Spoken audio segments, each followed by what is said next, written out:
തിരുവനന്തപുരം നഗരസഭാ കൗൺസിൽ സുഗതന്റെ സത്യപ്രതിജ്ഞ അല്പം മുമ്പാണ് വിയ്യൂർ സെൻട്രൽ ജയിലിൽ വെച്ച് നടന്നത്. മേയർ സത്യവാചകം ചൊല്ലിക്കൊടുത്തു. മേയർ വി രാജേഷ് ഉൾപ്പെടെയുള്ളവർ ആ ചടങ്ങിന്റെ ഭാഗമായിരുന്നു. മേയർ അല്പസമയത്തിനകം മാധ്യമങ്ങളെ കാണും എന്നാണിപ്പോൾ മനസ്സിലാകുന്നത്. അപൂർവമായൊരു സംഭവമാണ് ഉണ്ടായത്. കോടതിയുടെ നിർദ്ദേശപ്രകാരമാണ് സത്യപ്രതിജ്ഞ ചടങ്ങ് നടന്നത്.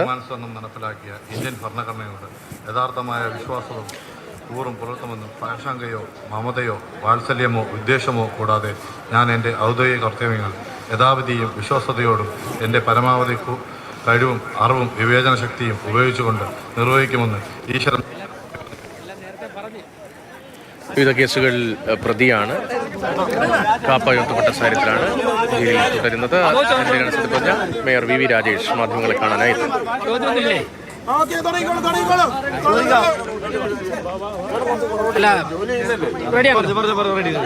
ബഹുമാനപ്പെട്ട കേരള ഹൈക്കോടതിയുടെ ഉത്തരവനുസരിച്ച് തിരുവനന്തപുരം കോർപ്പറേഷനിലെ വാഴോട്ടുവണം വാർഡ് കൗൺസിലർ ആർ സുഗതൻ ഒരു തവണ കൂടി സത്യപ്രതിജ്ഞ ചെയ്യണമെന്നുള്ള സാഹചര്യമുണ്ടായി.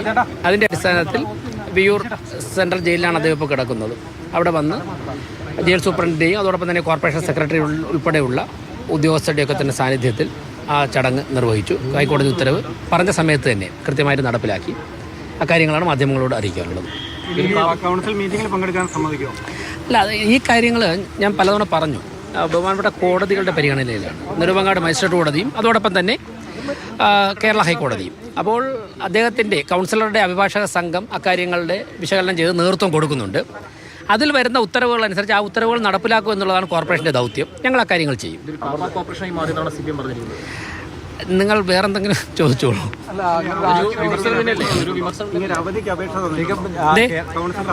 തന്നിട്ടുണ്ട്. ലീഗൽ ഒപ്പീനിയൻ വിട്ടിരിക്കുകയാണ് കോർപ്പറേഷൻ. ഈ സംസ്ഥാനത്ത് തന്നെ ആദ്യമായിട്ടാണ് ഇങ്ങനെ ഒരു സാഹചര്യം ഉണ്ടാകുന്നത്. സ്വാഭാവികമായിട്ടും കാപ്പ കേസ് പ്രതിയായ ഒരാൾ ഈ ഭരണസമിതിയിൽ തുടരുന്നു എന്ന് പറയുന്ന ഒരു നാണക്കേടല്ലേ ശരിക്കും? രണ്ട് കാര്യങ്ങൾ. ഒന്ന്, നിങ്ങൾ മനസ്സിലാക്കേണ്ടതും ഈ വിമർശനം ഉന്നയിക്കുന്നവർ പറയേണ്ടതും കാപ്പ ആക്ട് കേരളത്തിൽ മാത്രമേ ഉള്ളൂ. അതുകൊണ്ട് കേരളത്തിൽ മാത്രമേ ഇങ്ങനെ ഒരു സംഭവം ഉണ്ടാവുകയുള്ളൂ. പിന്നെ വേറൊരു കാര്യം, ഞങ്ങളൊക്കെ തന്നെ ഈ നിൽക്കുന്ന എല്ലാവരും കോർപ്പറേഷനിലിരിക്കുന്ന പല കൗൺസിലർമാരും ഒക്കെ തന്നെ രാഷ്ട്രീയമായി പലതരത്തിലുള്ള സമരങ്ങളിലൊക്കെ പങ്കെടുത്തതിൻ്റെ കേസുകൾ പ്രതികളാണ്. എണ്ണമേറിയും കുറഞ്ഞുമിരിക്കും. ഇപ്പോൾ ഈ പറയുന്ന പലരെക്കാളും കൂടുതൽ കേസ് ഉള്ളവരാണ് ഈ നിൽക്കുന്ന എൻ്റെ ഇടത് വലത് ഭാഗത്ത് നിൽക്കുന്നവരും എൻ്റെ കോർപ്പറേഷനിൽ, തിരുവനന്തപുരം കോർപ്പറേഷനിൽ പ്രവർത്തിക്കുന്ന കൗൺസിലർമാർ ഏറെക്കുറെ പ്രതിപക്ഷത്തും ഭരണപക്ഷത്തൊക്കെ ഉള്ളവരുണ്ട്. അതിൻ്റെയൊക്കെ ഫൈനലി അതിൻ്റെ അഭിപ്രായം പറയേണ്ട ബഹുമാനപ്പെട്ട കോടതികളാണ്.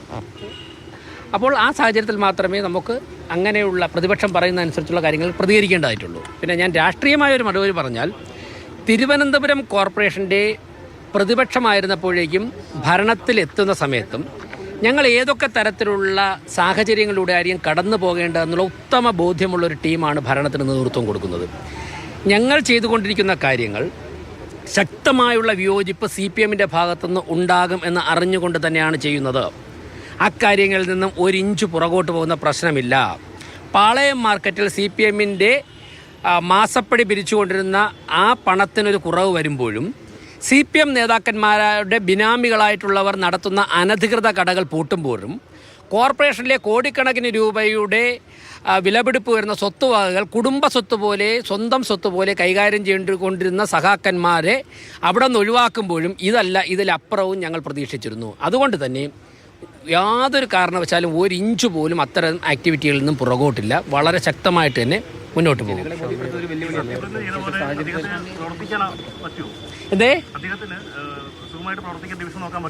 അതായത് ഒരു കൗൺസിലറുടെ അസാന്നിധ്യത്തിൽ അത് പല സാഹചര്യങ്ങളുണ്ടാകാം. ചിലപ്പോൾ ജോലി കിട്ടി രാജിവെക്കുന്നവരുണ്ടാകാം, അല്ലെങ്കിൽ ചില കൗൺസിലർമാരൊക്കെ തന്നെ, പഞ്ചായത്ത് മെമ്പർമാരെ, മുനിസിപ്പൽ കൗൺസിലർമാരൊക്കെ തന്നെ അകാലത്തിൽ മരണമടയുന്നവരുണ്ടാകും. ഇങ്ങനെയൊക്കെയുള്ള സാഹചര്യത്തിൽ മുനിസിപ്പൽ ആക്ടിൽ തന്നെ മറ്റ് പരിഹാര മാർഗ്ഗങ്ങൾ, താൽക്കാലിക സംവിധാനങ്ങളുണ്ട്. ഇപ്പോൾ മേയർ എന്നുള്ള നിലയ്ക്ക് ഞാൻ തന്നെയാണ് ആ കോർപ്പറേഷൻ വാർഡിൽ നിന്നും വരുന്ന കാര്യങ്ങൾ ശ്രദ്ധിക്കുന്നത്. ആ കോർപ്പറേഷൻ അദ്ദേഹത്തിൻ്റെ ഓഫീസ് കേന്ദ്രീകരിച്ചൊരു സിസ്റ്റമുണ്ട്. അവിടെ വരികയും ഫൈനലി മേയർ വെരിഫൈ ചെയ്തതിന് ശേഷം അവിടുത്തെ കൃത്യമായിട്ടുള്ള കാര്യങ്ങൾ ഒരു ദിവസം തന്നെ അരമണിക്കൂർ മുതൽ 1 മണിക്കൂർ വരെ ആ വാർഡിലെ രേഖകൾ പരിശോധിക്കാൻ വേണ്ടി, ഇനി മറ്റൊരു വാർഡിലെ കൗൺസിലർക്ക് ഇങ്ങനെ ഒരു അസാന്നിധ്യം വന്നു കഴിഞ്ഞാലും ആ വാർഡിന് വേണ്ടി മേയർ എന്നുള്ള നിലയ്ക്ക് സമയം കൊടുക്കും. ഒരു പക്ഷേ തൊട്ടടുത്തുള്ള സീനിയർ ആയിട്ടുള്ള ഏതെങ്കിലും കൗൺസിലർമാരെ ആ വാർഡുകൾ ഏൽപ്പിക്കുന്ന പതിവ് തിരുവനന്തപുരം കോർപ്പറേഷൻ നേരത്തെ ഉണ്ടായിരുന്നു. അല്ലെങ്കിൽ മേയർ തന്നെ നേരിട്ട് നോക്കും. ആ വാർഡിലെ വികസന കാര്യങ്ങൾക്കോ ജനങ്ങളുടെ ആവശ്യങ്ങൾക്കോ യാതൊരു തരത്തിലുള്ള ഒരു നിമിഷം പോലും ബുദ്ധിമുട്ടുണ്ടാകരുതെന്ന് എഴുതി മേയർ എന്നുള്ള നിലയ്ക്ക് ഞാൻ തന്നെയാണ് ശ്രദ്ധിക്കുന്നത്. പ്രത്യേകിച്ചും ഞാൻ മത്സരിച്ച് ജയിച്ച വാർഡിനോട്, കൊടുങ്ങാനൂർ വാർഡിനോട് ചേർന്ന് ഏറെക്കുറെ അതിർത്തികൾ ഷെയർ ചെയ്യുന്ന വാർഡാണ് വാഴോട്ടുകോണം. അപ്പോൾ എനിക്ക് വളരെ എളുപ്പത്തിൽ നോക്കാൻ സാധിക്കും. അങ്ങനെ ഒരു ബുദ്ധിമുട്ട് വരാതെ കാര്യങ്ങൾ നോക്കുന്നുണ്ട്. ഓക്കെ, ശരി.